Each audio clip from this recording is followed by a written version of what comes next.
Bonjour à tous, je suis Sandrine Gouraud, énergéticienne et thérapeute holistique, certifiée notamment en hypnose régressive, en coaching de l'état d'esprit, mais aussi en PNL.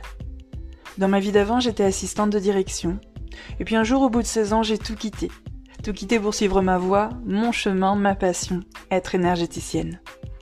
Ce métier passion me permet de vous accompagner, aujourd'hui, dans la libération émotionnelle de vos blessures, grâce aux nombreux soins énergétiques de reprogrammation présents sur mon site sandrinegouraud.com, abordant ainsi chaque thème sous 3 angles différents mais très complémentaires. Structure vibratoire, c'est-à-dire vos énergies, le conscient et l'inconscient, pour des changements visibles et concrets. Ce qui me motive au quotidien, c'est de vous montrer que tout peut être changé et éclairer ainsi le chemin pour avancer vers la vie que vous vous êtes toujours souhaité.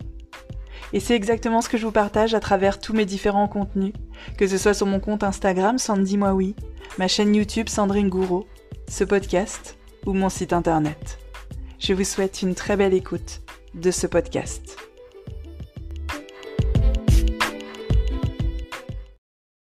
Coucou tout le monde, j'espère que vous allez bien. Alors c'était pas vraiment prévu de faire de podcast cette semaine. Vous voyez, on est dimanche. Normalement le podcast c'est le samedi matin. Mais voilà, si vous me suivez sur mes différents réseaux sociaux, vous avez l'info, vous êtes au courant.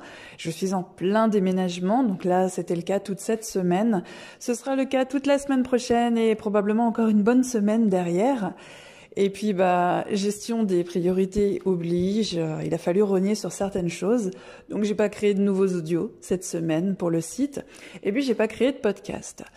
Et là, tout à l'heure, j'étais dans ma phase déménagement. J'étais en train de faire un petit peu les 100 pas, de faire des choses à droite, à gauche. Et puis, je parlais à voix haute. Alors, ne prenez pas peur, je fais ça très souvent, je parle très souvent à voix haute. C'est d'ailleurs un très bon exercice pour évacuer les choses. Si vous aimez pas écrire, vous pouvez simplement parler, comme s'il y avait quelqu'un, ou pas, vous parlez même à vous-même. Et voilà, et je parle de plein de choses, et à un moment donné, je me suis dit, stop, arrête tout de suite. Vous voyez, je me parle vraiment à voix haute. Je me donne des conseils, je me dis quoi faire. Je me dis, stop, arrête tout de suite, prends ton téléphone, et enregistre ce que tu es en train de dire, ce que tu vas dire, parce que ça pourrait peut-être en faire quelque chose d'intéressant. Alors on verra si c'est intéressant au final, vu que c'est vraiment un truc, il n'y a rien d'écrit, même le thème, j'ai pas vraiment conscience de tout ce qui va sortir, mais voilà, j'ai été un petit peu guidée, je me suis écoutée, j'ai écouté mon intuition. Tout ça pour vous amener au fait, quand je vous dis j'ai sorti mon téléphone, que le son sera peut-être un petit peu moins bien que d'habitude, parce que du coup j'ai pas de casque, j'ai pas de micro, je sais même pas d'ailleurs pour tout vous dire dans quel carton ce truc est rangé. Donc voilà, la qualité sera peut-être un tout petit peu moins bonne que d'habitude, vous entendrez peut-être un petit peu de bruit de fond, de l'écho, vraisemblablement. Ou peut-être des bruits de bouche, voilà, j'espère que ça vous dérangera pas trop. Là, je suis vraiment en train de marcher avec mon téléphone comme si j'étais au téléphone avec vous, tout simplement. C'est vraiment ma position à cet instant précis, je marche et je suis au téléphone, donc avec vous. J'espère que vraiment vous allez super bien, que vous faites des choses pour vous, que vous prenez du temps pour vous. C'est vraiment important, ne serait-ce que 5 minutes par jour, je vous assure. C'est important que pendant au minimum 5 minutes par jour, vous soyez votre propre priorité. C'est hyper important. Alors, du coup, j'ai rien autour de moi, je sais pas quel numéro de podcast nous sommes, à quel numéro nous en sommes. Tout ce que je sais, c'est que on en a fait un par semaine depuis plusieurs mois et que je suis très heureuse de vous faire ces podcasts, très heureuse de vous partager plein de choses et d'avoir vos retours. Maintenant, le podcast, il est distribué sur plus d'une dizaine de plateformes, dont certains ont des noms, je ne les connaissais pas. Je ne les connais toujours pas d'ailleurs. Il me semble que maintenant, jusqu'à il y a quelques semaines, c'était chaque semaine, le nouveau podcast était écouté par 10 000 auditeurs uniques, c'est-à-dire des personnes qui l'écoutent au moins une fois. Après, ils peuvent l'écouter plusieurs fois, mais on compte juste pas les écoutes, mais les écouteurs uniques. Et là, il me semblait qu'on était à 11 500. Voilà, un peu plus, mais je préfère vous le diminuer parce que je me souvenais pas du chiffre précis. Et ça, c'est vraiment très émouvant et très touchant pour moi. Je vous l'ai déjà dit, donc je vous le refais bref, mais on m'a réclamé de faire un podcast depuis très très longtemps et je ne voyais pas quelle valeur ajoutée, moi, petite Sandrine, j'allais pouvoir vous apporter? Eh bien, ma foi, la même chose que ce que je vous dis en permanence. Vous avez tous quelque chose d'unique, votre regard, votre perception des choses. Alors oui, vous pouvez parler de la loi de l'attraction si ça vous chante. Des millions de gens en ont parlé, des milliers de fois, des millions de fois. Et pour autant, vous n'aurez peut-être pas des nouvelles choses à dire, mais vous aurez un nouveau regard, une nouvelle perception des choses sur le sujet. Donc voilà, si le podcast vous tente, n'hésitez pas. C'est normal de passer par une phase de doute. Moi-même, j'avais une petite phase de doute au début. Je me disais, mais qu'est-ce que je vais leur apporter? Et je vois que je vous apporte quelque chose, sinon vous ne seriez pas au minimum 11 500 à écouter le podcast chaque semaine. Donc voilà, sachez que j'en suis extrêmement touchée. C'est entre 15 et 30 minutes, ça dépend des podcasts, et c'est du temps que vous prenez sur votre temps à vous, qui aurait pu être dédié à autre chose, et que vous m'accordez à moi. Et voilà, sachez que ce geste-là, ça me touche énormément. Eh bien voilà, il y a quelque chose qui émerge pendant qu'on parle. J'ai envie de vous parler de la vision du travail, enfin de plein de choses. Ça va, je pense être un podcast un peu fourre-tout. On verra pour lui trouver un titre à la fin. La vision du travail. J'aborde pas souvent ce sujet parce que, enfin en tout cas pas en profondeur sur mes différents réseaux sociaux. Je l'aborde souvent, mais pas en profondeur parce que c'est réellement un thème qui demanderait qu'on s'y penche. Bah oui, en profondeur, vraiment d'y passer du temps pour comprendre un peu comment ça fonctionne. Quand je vous dis la vision du travail, qu'est-ce que ça veut dire? Pour moi, la vision du travail, c'est la manière dont tu conçois le travail. Voilà, simplement. Vous pouvez avoir une autre définition, bien entendu. Pourquoi j'ai envie de vous parler de vision du travail d'un seul coup, subitement? Eh bien parce que je me rends compte qu'on vit une période en ce moment où beaucoup de gens sont malheureux dans leur travail. Oh oh, surprise! Je pense que vous êtes nombreux à m'écouter selon les messages que j'ai pu lire, en tout cas ces derniers mois, ces dernières semaines. Vous êtes beaucoup à me suivre, à m'écouter et à avoir cette espèce de... Alors, on va tout balayer, lassitude dans votre travail, ça encore, ça va, mais ça peut aller dans des émotions bien plus compliquées à gérer. Certains y vont vraiment à reculons, certains sont tombés en dépression, ce fut mon cas il y a très longtemps. Ont eu un burn-out, ce fut aussi mon cas il y a très très longtemps. Je peux vous parler de ce que je connais. Au moins il y a des sujets que je maîtrise puisqu'ils me sont assez personnels. C'est pour ça que je préfère vous parler en général des choses que je maîtrise, c'est-à-dire moi, ce que j'ai vécu, je le maîtrise. Et je constate que malheureusement, vous êtes de plus en plus nombreux à vivre une vie, alors on va juste parler professionnelle, là j'ai envie, une vie professionnelle qui ne vous convient pas, qui ne vous épanouit pas ou plus, qui ne vous convient pas ou plus. Alors, j'ai pas la solution à tout et ce que je dis n'engage que moi et n'est que le fruit, le reflet finalement de ma manière de penser, de mes expériences, de mes croyances. Donc voilà, c'est un peu comme tout, vous prenez ou vous prenez pas. On prend ce qui vibre en nous et on laisse ce qui vibre pas en nous. Mais pour moi, tout ça, c'est grandement lié à la vision du travail. Je vais vous dire sur quoi je me base pour vous dire ça et vous verrez si cela vibre vrai en vous ou pas.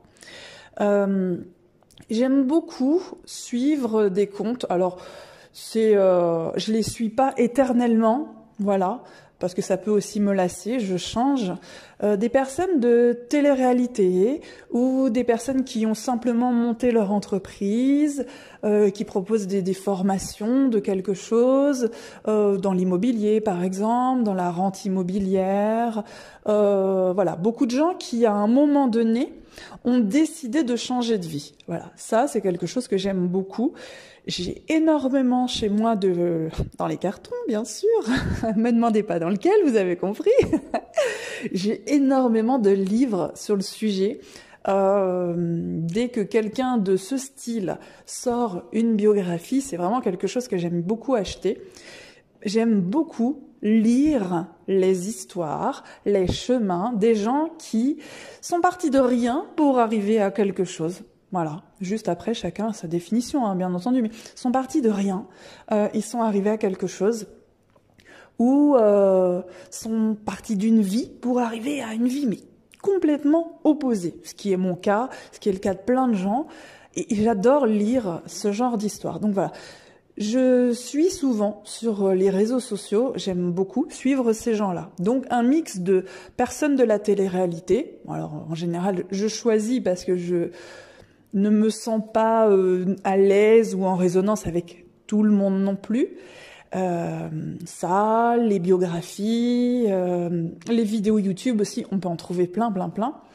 Et puis voilà, donc je vous disais, des gens qui sont simplement passés d'une vie à l'autre, qui sont passés du salariat à l'entrepreneuriat, des gens qui à un moment donné ont décidé d'être à leur compte, de créer leur entreprise, ce genre de choses. Donc vraiment, il y a tous les domaines confondus, hein, je vous disais. Et souvent, je me suis aperçue qu'en suivant ces gens-là, je faisais, alors je ne sais pas si c'est une bonne chose ou une mauvaise, mais parfois j'allais lire les commentaires. Et je constatais que dans les commentaires, alors outre la haine facile, j'ai envie de dire, envers ces gens-là, qui ont quelque chose, peu importe qu'on les aime ou pas. Là, je suis pas dans le jugement de la personne en question, juste se dire, de lire toutes ces choses-là, de lire que c'est pas vraiment un travail, oui mais tu ne te tues pas à la tâche comme nous, oui mais tu es toujours au soleil, et là vraiment je ne parle pas que des gens de télé-réalité, hein, c'est tout le monde confondu. Tous ceux qui à un moment donné ont décidé de changer leur vie, je voyais dans les commentaires que c'était vraiment le festival du oui mais t'as de la chance, oui mais c'est facile, oui mais c'est pas un travail, et effectivement ce que je voyais souvent revenir c'était le fait que beaucoup jugeaient finalement que ce n'était pas un travail à partir du moment où cela ne correspondait pas à leur vision du travail. Bon, alors vous l'avez compris, j'ai un trait de caractère qui est d'aimer analyser les petites choses comme ça. Voilà, je lis pas les commentaires. Alors c'est pas sur mon compte, hein, je vous disais sur les autres comptes. Je les lis pas en diagonale. Je les lis dans le but comme si c'était un petit laboratoire humain et d'en apprendre des choses sur les comportements, sur les réactions des uns et des autres. Franchement, moi, ça m'apprend toujours énormément de choses. J'ai cette espèce de regard vraiment distancié, puisque c'est pas mon compte, on ne dit rien sur moi, ça ne me concerne pas. C'est un petit peu comme si j'étais là à observer la conversation entre deux personnes, ou que j'étais dans la salle, qu'il y a une personne qui s'exprime sur scène et que j'écoutais ce que les autres sont en train de dire dans leur coin. Oui, t'as vu, donc c'est facile de dire ça, etc. Et donc voilà, j'aime bien analyser ça. Moi, ça m'apprend énormément de choses sur le comportement humain, etc. Et au fil du temps, vraiment, hein, semaine après semaine, mois après mois, c'était vraiment ce truc que je retrouvais en commun, partout. C'était de la voir mauvaise, on va dire, hein, vulgairement, envers les gens dont on estime, alors attention, là c'est sa propre vision qui touche, hein, que ce qu'ils font aujourd'hui ne correspond pas à la vision du travail que nous avons. Alors on va aller un peu plus en profondeur. Avant d'avoir le travail que j'ai aujourd'hui, donc je suis énergéticienne, je suis thérapeute holistique, je suis coach en mindset, c'est-à-dire l'état d'esprit, plusieurs certifications à droite à gauche, on va pas faire tout le pédigré non plus. Mais aujourd'hui, ce que je fais, c'est que j'organise mes journées comme je le veux. Je me lève très tôt. Alors je pourrais me lever plus tard, mais je suis une lève-tôt, c'est comme ça. Et je peux travailler, par exemple, 2 heures le matin et ne plus travailler du tout de la journée. Comme je peux travailler 1 heure le matin, 1 heure l'après-midi, 1 heure le soir. Et voilà, et je peux prendre le temps, si je le veux, d'aller à la plage ou d'aller me balader dans la montagne ou d'aller faire mes courses ou simplement de manger avec mes enfants le midi parce que je les laisse pas à la cantine. Ou de déposer mon fils le matin, d'aller le chercher à 4h30, ce genre de choses. Tout ça, je ne pouvais pas le faire avant, dans ma vie d'avant. Donc si vous me connaissez, en tout cas, mais je réexplique, j'étais assistante de direction dans un organisme d'État. Et j'avais pas du tout la même vie qu'aujourd'hui. Le mot liberté, il n'existait pas, en tout cas à cette époque-là. Et finalement, ça m'allait très bien puisque cela correspondait à ma vision du travail. À l'époque, ma vision du travail, c'était, il est normal de se lever tôt. Bon, voilà. Après, le tôt, c'est toujours différent pour les uns et les autres. De courir d'être stressé, d'être en retard, bien évidemment, de déposer tes enfants, de courir pour attraper un métro, d'avoir un très long temps de trajet en métro. Moi, j'ai eu des périodes de ma vie où j'avais 4 heures de transport par jour. Mais ça m'allait.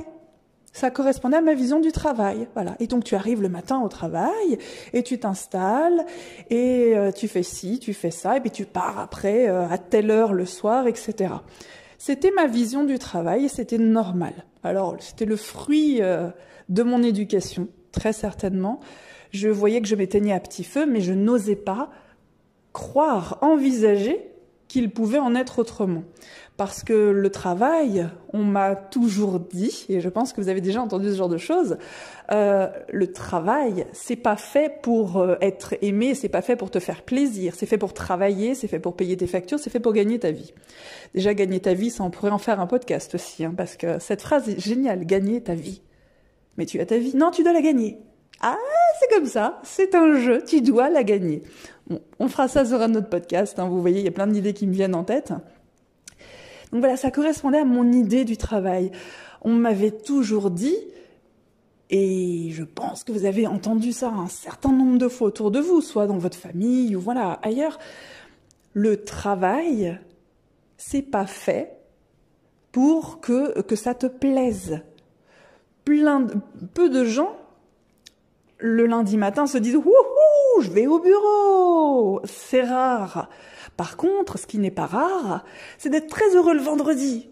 Oh, le vendredi, mais c'est génial, c'est le week-end. Aujourd'hui, on peut me dire tout ce qu'on veut. Moi, j'ai été comme ça pendant des années. Donc, si vous vous retrouvez là-dedans, vous me direz.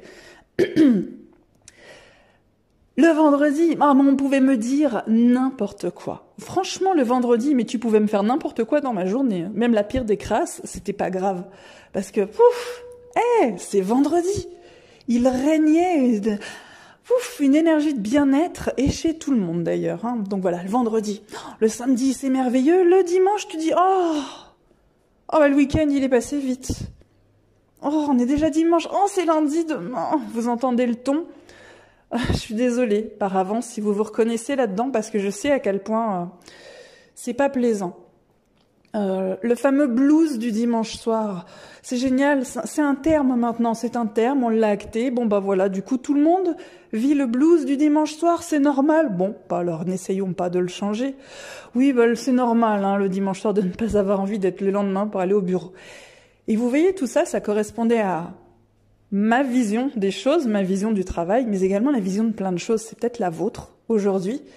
Et on estime que c'est normal. C'est normal. Alors à partir du moment où c'est ta vision du travail et où tu as estimé que c'était normal, imagine un peu comment tu regardes d'autres. Imagine un peu comment tu regardes quelqu'un qui se lève à l'heure qu'il veut le matin et qui bosse à l'heure qu'il veut, le nombre d'heures qu'il veut dans sa journée. C'est difficile, hein? C'est difficile de dire que non mais il travaille pas. C'est pas du travail, ça. Eh bien si.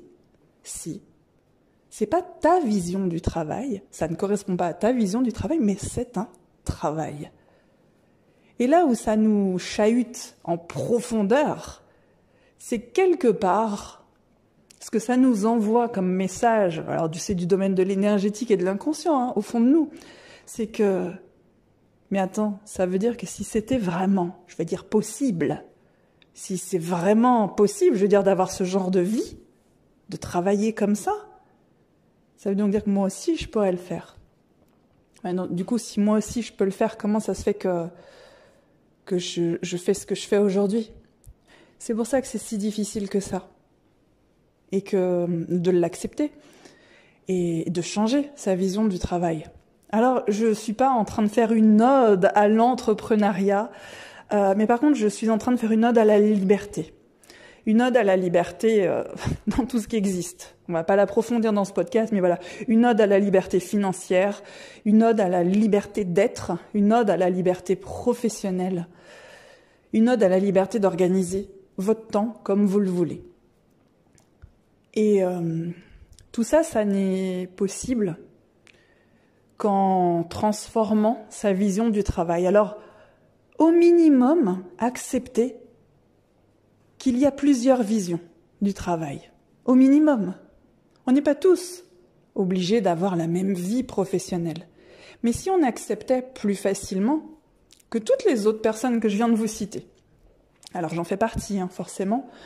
Donc comme je vous dis, personne de la télé-réalité. Vous avez vu, j'ai ma gorge qui est un petit peu... c'est normal. En plein déménagement, je pense que j'ai attrapé un peu froid à la gorge.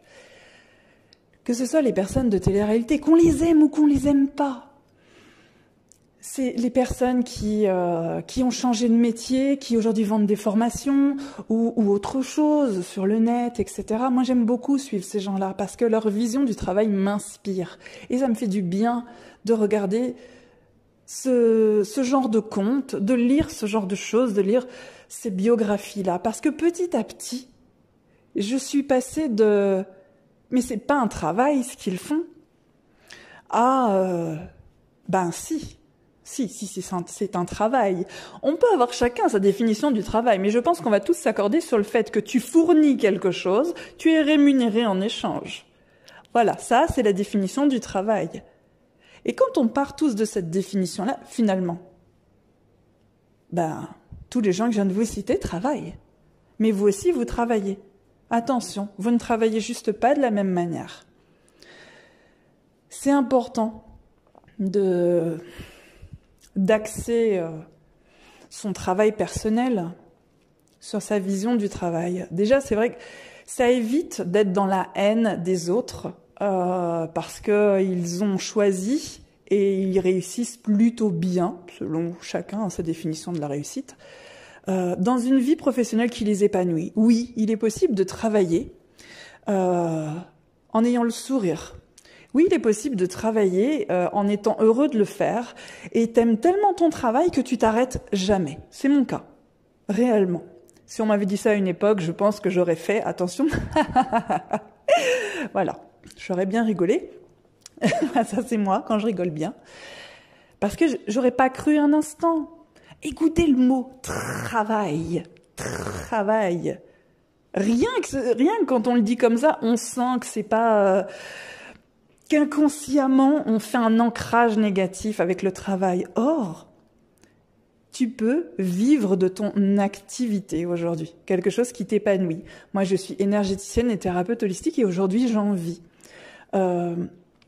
Oui, tu peux, donc gardons bien cette définition du travail, je fournis quelque chose, un service, un produit, etc. Et je suis rémunérée en échange. C'est ça la définition du travail. Et... on peut le faire en choisissant sa manière de le faire, ses horaires aussi. Oui, il est possible, et je vous le dis, mais je peux pas être plus dans la certitude que ce que je vous dis aujourd'hui, puisque je le vis, c'est ma vie, c'est la vie de beaucoup de personnes, heureusement d'ailleurs. Mais voilà, au moins si vous avez peut-être un tout petit peu confiance en moi, dans le sens où vous me suivez, et ce que je dis a un écho en vous, peut-être que ça vous parlera. Mais... il y a des choses sur lesquelles je m'engagerai jamais à faire des généralités, mais celle-là, je peux. Oui, c'est possible. Oui, c'est possible que vous changiez de vie. Oui, c'est possible que vous puissiez vivre de votre passion. Oui, c'est possible que vous puissiez vivre de votre passion et vous lever à l'heure que vous voulez et travailler le nombre d'heures que vous voulez dans la journée ou le nombre de jours que vous souhaitez dans la semaine. Oui, c'est possible. Oui, c'est possible d'acquérir et de vivre cette forme de liberté professionnelle qui va souvent de pair, vous l'avez compris, avec la liberté financière. Mais ça, c'est quelque chose dont on parlera un peu plus tard, un jour, pour approfondir encore plus le sujet. Moi, ce que je veux que vous reteniez aujourd'hui, c'est tout part de la vision du travail. Alors, on a le mot travail. Il me semble que ce n'est pas un joli mot quand on remonte à ce qu'il voulait dire au tout début. Je vous laisserai chercher d'ailleurs. Et puis il y a la définition du travail. Donc voilà, travail, c'est donc avoir une activité, fournir un service, un produit, etc. et être rémunéré en échange. Ok, on est tous d'accord. Ensuite, il y a ma vision du travail. Et vous comprendrez qu'à partir d'un seul mot, dont on avait tous la même définition finalement, à vision différente, on ne choisit pas de l'appliquer de la même manière. Alors peut-être que si cela vous parle, vous pourriez choisir de piquer, entre guillemets, la vision du travail, peut-être la mienne, celle d'autres personnes.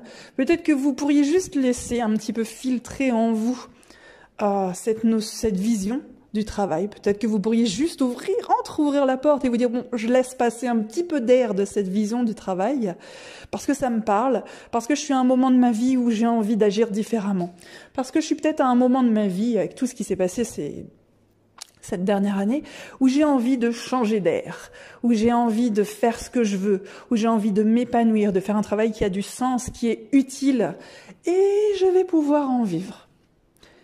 Je veux juste que vous gardiez en tête que quand on a la bonne vision du travail, en tout cas celle qui correspond à ce que l'on aimerait faire, les choses sont possibles et peuvent devenir bien plus douces, fluides et libres qu'elles ne le sont aujourd'hui. Parce que tout part de votre vision du travail. Finalement, aujourd'hui, vous avez le travail qui correspond à votre vision du travail. Alors pas le travail, le métier en soi, mais l'organisation de votre journée, vos horaires, vos restrictions, vos obligations et votre forme de liberté aussi. Vous avez tout ça et ça correspond parfaitement à votre vision du travail. Je vais vous laisser sur ces petites paroles. Donc aujourd'hui, on a parlé de la vision du travail telle que c'était la mienne à une époque pendant de nombreuses années, ma vision du travail aujourd'hui, la vôtre, comment vous la percevez et ce qui peut être changé en fonction de ce que vous voulez voir arriver dans votre vie professionnellement. Moi, je vous remercie de tout mon cœur de m'avoir écouté. Ça m'a fait très plaisir de partager ça avec vous. Alors là, c'était vraiment sorti comme ça d'un chapeau tout en marchant dans une pièce vide, voilà. J'espère que ça vous aura plu, j'espère que ça vous aura été utile, peut-être que ça vous aura aidé. Vous savez, moi, il y a quelque chose auquel je crois profondément, c'est les graines. Alors peut-être parce que je songe à planter des fleurs, mais les graines. Les mots, tout ce que j'emploie dans mes podcasts, c'est des graines.